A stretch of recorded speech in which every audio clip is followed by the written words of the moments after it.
Good day, everyone, especially to our teacher, Ma'am Bena. Good day, Ma'am. So, I am Mr. BJApare from Mindanao Mission Academy, and today I will be presenting to you the topic touring our solar system for the subject SciEd 250 or the Earth and Space Science.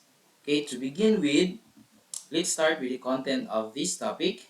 We will discuss on the overview of the different planets under our solar system. We also talk about the Earth's moon, and also we'll have a brief tour of the different planets under our solar system. And also for the last content is we will be discussing or to talk about on the minor members of the solar system. Okay, so our solar system, it is composed of the sun, the planets, as well as the moon, and also plus other celestial bodies such as the asteroids, the comets, and the meteoroids. As you can see in my presentation, this is the picture of our solar system where the sun is in the middle surrounded by the different planets on its orbit. And also each planet, there are several planets that has moon on Earth. Then there are also these other celestial bodies, the asteroids, comets, and the meteoroids rotating on its orbit as well. Now, probably we might ask, how wide is our solar system? According to NASA, the solar system would have a radius of 4.545 billion kilometer and a diameter of 9.09 billion kilometer, and that is very wide. Okay. Now, let's proceed to the overview of our planets. According to the discovery or the research, there are 8 known planets in our solar system and 5 dwarf planets, including the supposed ninth planet, the Pluto. So probably most of us knew in our elementary days that there are 9 planets of the solar system, and that is called as my very eager mother just sit under 9 planet, or the Mercury, Venus, Earth, Mars, Jupiter, Saturn, Uranus, Neptune, and the last one, which is the Pluto. But today, that ninth planet was now belong to the dwarf planet. Each planet have different characteristics, different number of moons, as well as different atmosphere that makes them unique from each other. Okay, now let's proceed to the moon. What is a moon? According here, a moon is a natural satellite that orbits a planet or a smaller celestial body. Moons can vary greatly in size, composition, and characteristics, but they are typically composed of rock, ice, or a combination of both. So in the picture at the right, you can see the planets with its moons. So there are 6 planets here with different moons. The Earth, where we are living, we have only one moon. Okay, Mars have 2, Jupiter have 79, Uranus have 27 moons, Saturn have 82, and the Neptune have 14 moons. So there are a lot of moons in the other planets. Now, this is the picture of our Earth with the moon. Okay, so you can see there beside our Earth is the moon. Next one is also the Mars with its 2 moons. We have the Phobos and we have also the Deimos. So that is an illustration of or the picture of Mars with its 2 moons. Now, Jupiter and some of its moons, since there are a lot, there are 79 moons of the Jupiter. So there are only few that was seen here in the picture. Also the Saturn with its a lot of moons surrounding its Saturn and some of its moon. Okay, next one is we have also the Uranus and some of its moon. Okay, this is just an illustration of the planet together Uranus with its some of its moons. Next one is the Neptune and some of its moon. There are also several moons in the planet Neptune. Now, let's go back to the Earth's moon. There are 5 things about our Earth's moon, and you can find this one from the source that I also put below. Now, number 1 is how far is the moon, okay, from our Earth. According here, the moon is farther away from the Earth than people often think. Probably we might say, duol-duol ra siya, kay maklaro ra kay nato. A good ballpark number to remember is that the moon is about a quarter of a million miles away. That is 250,000 miles or about 400,000 kilometers.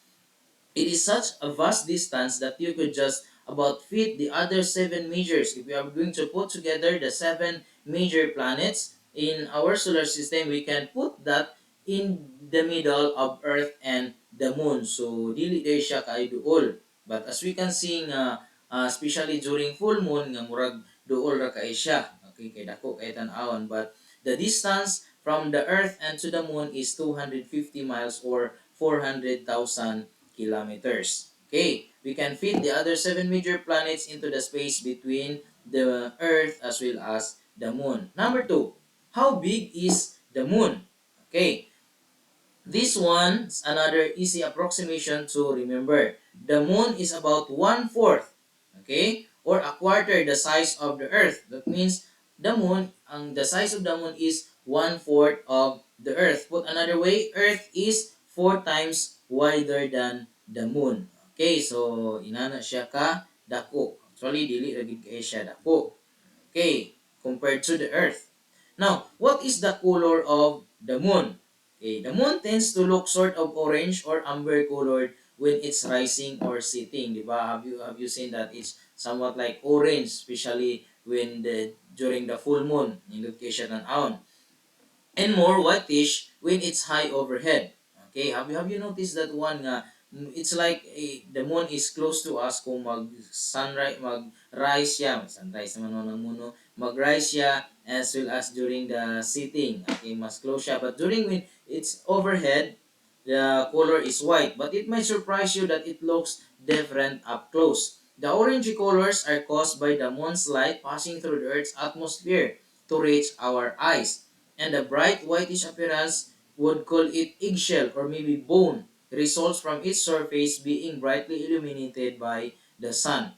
Okay? So the moon doesn't emit its own light. I believe that most of us, we already know about this, that moon is only reflecting light from the sun. It never gives off light. Okay, number four.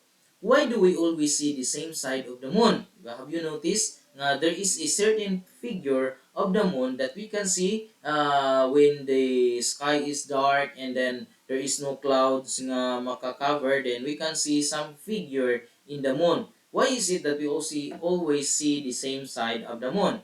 According here, it may not look like it from here on Earth, but the moon really does rotate on its axis, much the Earth does. We always see essentially the same phase of the moon because it orbits around Earth in the same amount of time it takes to rotate. So since nagkuyog man siya, if while it is rotating, then the Earth is also rotating. That's why we can find the same, almost similar figure kay diha ra pud nato nga time makita siya.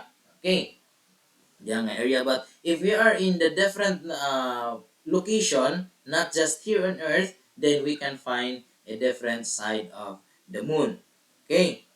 Number five, the last one. What are the dark areas of the moon? And this is the figure that we can see on the moon. There are dark areas. Now, the dark areas are known as mare. Dili mare nga kauban ni pare. Mare, pronounced as mare, which is the Latin word for seas. The lunar mare are volcanic basins created in the aftermath of ancient impacts billions of years ago. After the impacts, the craters filled with lava, which eventually cooled to form smooth, dark plains. Dark lava rock of this kind, known as basalt, pronounced as basalt, is also found here on Earth. So this one here that we can see are called the marais, the seas. Mga dagat ay na siya. So some marais are here. So Sea of Serenity, Sea of Rains. We have also Sea of Storms, Sea of Tranquility, Sea of Fertility, Sea of Nectar. We have also the Sea of Clouds and the Sea of Moisture. So these are the different marais that we can find or that is facing the Earth every time we can see the moon. Okay, next one here is on the top. We will have a brief tour on the different planets in our solar system. Now, let's start. Let's begin with the closest to the sun. We have here the Mercury. Okay, I'm sure that you are very familiar with this one. The Mercury, Venus, Earth, Mars, Jupiter, Saturn, Uranus, Neptune, and the all we know the all that we know, the Pluto. Now let's begin with Mercury.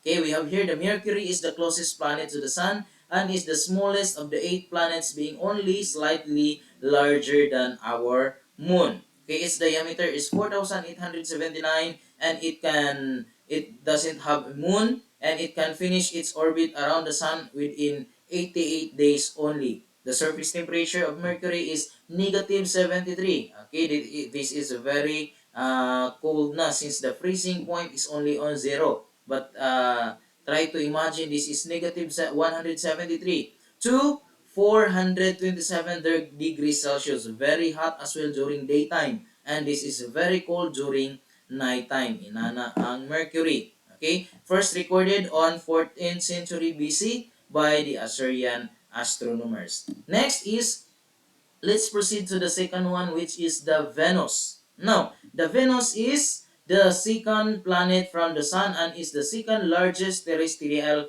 planet. What is terrestrial? Okay, the first four, the Mercury, Venus, Earth, and Mars, are called the terrestrial planets since they are mainly made up of soil.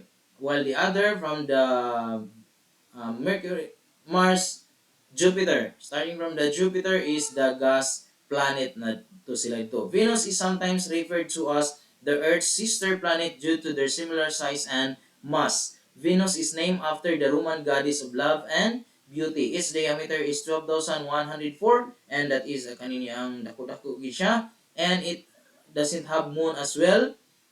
It can finish its orbit around the Sun within 225 days with a surface temperature of 462 degrees Celsius. That is very hot as well. Okay, first recorded in the 17th century BC by the Babylonian astronomers. Next is, let's proceed to the most important planet in the solar system, because this is the planet where we are living. Probably if walay Earth, then we don't exist as well. Okay, let's proceed to the third planet, the Earth. Okay, the most favorite, my most favorite planet. Earth is the third planet from the Sun and is the largest of the terrestrial planets. The Earth is the only planet in our solar system not to be named after a Greek or Roman deity. The Earth was formed approximately 4.54 billion years ago and is the only known planet to support life. It has an equatorial diameter of 12,756 kilometer and polar diameter in the North Pole and South Pole 12,714, and it has one moon. We have only one moon, and it can finish its orbit around the Sun in 365.24 days. That's why, if you have noticed, we have a leap year. Our leap year is 366, when this 0.24 will be summed up until the fourth year. Okay, so the surface temperature is negative 88 in the coldest part of the Earth, and the maximum is 58 degree Celsius. So, hindi kay siya init. But as we can notice now nga, it's very igang na in our, especially here in the Philippines. Next one, let's proceed to the fourth planet in our solar system, the goal of Elon Musk to reach. Okay, Elon Musk is trying to put up his kingdom in Mars. No? Okay, iyagin gida paningkamutan, that is the Mars. According here, Mars is the fourth planet from the Sun and is the second smallest planet in the solar system next to the Mercury, named after the Roman god of war. Mars is also often described as the red planet due to its reddish appearance. Mars is a terrestrial planet with a thin atmosphere composed primarily of carbon dioxide. It has an equatorial diameter of 6,792 kilometers. It has two moons, and it can finish its orbit around the Sun within 687 days or 1.9 years. Its surface temperature is negative 87, and its maximum temperature is negative 5. Okay, that means this is area is very cold here. Okay, degrees Celsius. First recorded on the second millennium BC by the Egyptian astronomers. Okay, so this is the last terrestrial planet. Let's proceed to the next, the fifth planet in our solar system. We have the Jupiter. Okay, now The Jupiter, according here, is the largest planet in the solar system and is the fifth planet out from the sun. Okay, this is the largest planet. It has 2.5 times more massive than all other planets in the solar system combined. It is made primarily of gases and is therefore known as the gas giant. So in the right, you can find a picture of the Jupiter and those like mga sana diha mga wave mga circle dots that you can see are all gases. It has an equatorial diameter of 142. Imagine, it is a very big. The Earth is only 12,000 kilometer, while here is 142,984, almost 143,000 kilometers. Okay, so imagine that one. How big is that one? It has 79 moons and it can finish its orbit around the sun in 4,333 days or 11.9 years. Inana kadugay mo. Kalibot ang Jupiter around the sun. Okay, it was first recorded or the surface temperature is negative 108 degrees Celsius. So that is very cold. Okay, it was first recorded on the 7th or 8th century BC by the Babylonian astronomers. Next one here is the beautiful planet. Okay, beautiful because it has a ring. This Saturn. Saturn. Let's proceed to the Saturn. According here, best known for its fabulous ring system. Saturn is the sixth planet from the Sun and the second largest in our solar system. Like Jupiter, Saturn is a gas giant and is composed of similar gases including hydrogen, helium, and methane. And that ring surrounded the Saturn is those gaseous elements. Okay, it has an equatorial diameter of 120. Okay, imagine the Jupiter is 143,000 kilometers and the Saturn is 120,536 kilometers with 82 moons, and it can finish its orbit around the Sun in 29.5 years or 756 days. Inana ka dugay. Oy, sabi to, imagine ka pwede kadugay maulitaw madalaga maminyo na lang ang ikadungag ni rotate. It has a surface temperature of negative 139 degrees Celsius, very cold. First recorded in the 8th century BC by the Assyrian astronomers. Next one is the we have here the other planet with a small ring, the Uranus. Okay, Uranus is the seventh planet from the Sun. It's not visible to the naked eye and become the first planet discovered with the use of a telescope, since other planets can be seen by our naked eye in the clear night. Uranus is tipped over on its side with an axial tilt of 98 degrees. It is often described as rolling around the Sun on its side. Okay, nagpatakilid-takilid siya. The equatorial, this is kaninyang medyo gamay-gamay ni siya since the diameter is only 51,118 kilometers with 27 moons. It can finish its orbit around the Sun in 30,687 days or 84 years. Perting dugaya kayo kaedad sa atong lulo ug lula. Okay, the surface temperature is negative 97 degrees Celsius, very cold. Okay, it is still a gaseous planet. It was discovered on March 13, 1781 by William Herschel. Okay, using a telescope, since this Uranus is the first planet that was being discovered using a telescope. Next one, the eighth planet in the solar system, the Neptune. Okay, the Neptune, the blue planet, is the eighth planet from the Sun, making it the most distant in the solar system. This gas giant may have formed much closer to the Sun in the early solar system history before migrating out to its current position. Okay, it has a diameter of 49,528 kilometers with 14 moons. Okay, it can finish its orbit around the sun in 60,190 days or 164.8 years. Wala na makaabot ani sa atong panahon karon. Panahon pa lang ni nilang Methuselah or nilang Adam and Eve nga time. Okay?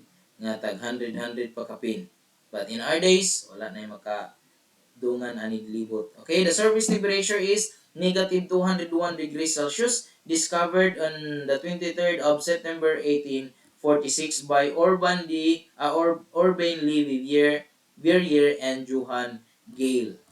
Okay, so these two discover this Neptune using a telescope as well. Next one here is the last one, which is supposed to be the Pluto, the ninth planet, but now is we have now the dwarf planets. So we have known five dwarf planets in our solar system. We have the Ceres, the Pluto, supposed to be our ninth planet. We have also the Eris, the Haumea, as well as the Make. So these are the five different dwarf planets in our solar system. Okay. So I hope that you enjoyed also our tour in our solar system. Let's proceed now to the minor members of our solar system. Since our solar system is not only made up of planets, sun, and moons, but also there are some minor members of the solar system, and that includes the meteoroids, the comets, and the asteroids. Under the meteoroids, we have the shooting star. Probably some of us knew about this. Nga if we can see a shooting star nga nagkuan diha mag-wish punit din tagbato and wish yan, pero dili man siguro na tinuod. Okay, there also the solid rock like objects. For the comets, we have the components of the comets is we have the chunk of ice, gas, and dust, okay, including the nucleus, the coma, and the tail. Okay, those are the components of the comets. For the asteroids, we have the chunk of rocks. Okay, sa meteoroids, we have the meteor and the meteorites. Katong naabot diri sa meteorites are those makaabot diri sa Earth's atmosphere that we can kanina ang see as mga falling stars. Here is the comets. A comet is an icy, small solar system body that warms and begins to release gases when passing close to the sun. It is made up of four visible parts: the nucleus, as you can see here, the head, the nucleus, the coma, okay, that gases the light nga imo makita around the nucleus, the ion tail, nara, the ion tail as well as the dust tail. Okay, so that is the component of the comets. Okay, mo makita lang nato na siya if it will pass close to the sun. Mo create din siya og tail. But if the orbit of the comet is very far from the sun, then we cannot find any tail. Kay masunog man siya due to the heat of the pag ma-warm siya when it come close to the sun, then it will produce a long tail. Okay, the very common comet that we knew is the Halley's comet, which is I think it's 86 years nga mobalik siya. Murag hapit naman siguro tumubalik. 86 years ang iyang orbit around the sun. Okay, next one here is the asteroids. Asteroids are rocky celestial bodies that orbit the sun but do not meet the requirements to be classified as a planet. So these are rocky bodies. So imagine there are a lot of rocks floating in our atmosphere. Giunsa na nila dinha nga wala sila nahulog. Okay, it is because of the gravity nga naa sila dinha nag-orbit pud sila around the solar system, but they do not meet the requirements to be classified as a planet. The term asteroid covers a very broad range of solar system objects, including debris left behind by objects and did not successfully grow into planets. Okay, so these are the asteroids. So I am sure that you are familiar with the asteroid belts between the Mars and the Jupiter.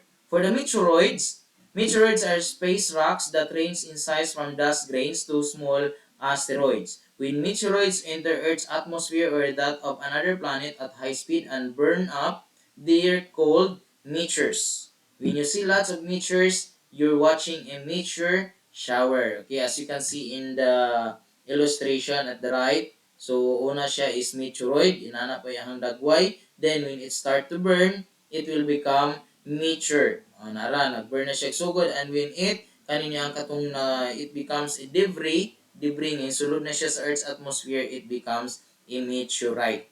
Okay, mo na dahil ito ang ato makita ng mga falling star. I have seen some several times na falling star, pero wala ko naka-wish. Mag-wish. Wish kita na. Okay? So, in conclusion of the three, we have the comets, icy body that releases gases as it orbits the sun. And also the meteor, streaks of light seen when a meteoroid hits up in the atmosphere. For the asteroid, rocky body smaller than a planet that orbits the sun. Okay, mostly found in the asteroid belt between the Mars and Jupiter. We have also the meteoroid, rocky or metallic fragment of an asteroid, comet, or planet. For the meteorite, meteor fragment that reaches the ground. So these are some of the meteorite, the summary of the three.